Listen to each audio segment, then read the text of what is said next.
En France, selon le droit de la sécurité sociale, tout accident qui survient au temps et au lieu de travail est présumé être un accident du travail. De la même façon, pour les maladies professionnelles, il y a un mécanisme de présomption qui fait que si un salarié est exposé à un risque défini dans un tableau de maladies professionnelles, alors la maladie qu'il a contractée est présumée être d'origine professionnelle.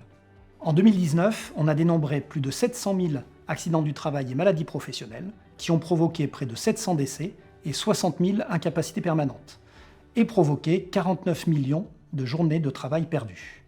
Derrière ces chiffres, nous avons 3 enjeux majeurs pour les entreprises. Un enjeu de prévention, un enjeu de financement et un enjeu de gestion. En ce qui concerne la prévention, l'employeur est tenu, d'après le Code du travail, à une obligation de sécurité. Et cela implique qu'il mette tout en œuvre pour préserver la santé physique, psychologique, de l'ensemble de ses collaborateurs. Donc ça passe par exemple par l'élaboration d'une évaluation de son risque dans le document unique d'évaluation des risques professionnels.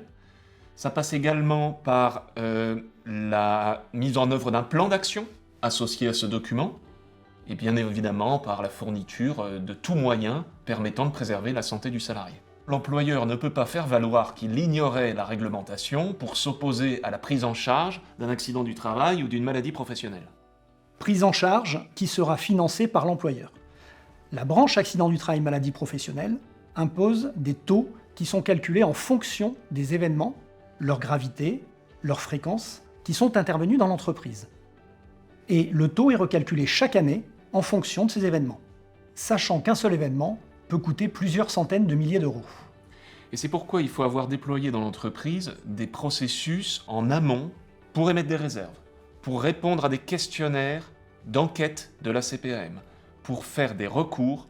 Nous avons des délais très encadrés. Pas plus tard qu'il y a 2 jours, un employeur m'a demandé de contester un taux d'incapacité permanente alors qu'il était hors délai depuis plusieurs mois, faute d'avoir en réalité mis en place un processus de traitement et de contrôle en interne qui aurait permis, certainement, de mieux maîtriser le coût final pour l'employeur. Pour répondre à ces enjeux, Fidal et Verlingue ont créé un partenariat qui permet aux entreprises de maîtriser leurs obligations et leur budget.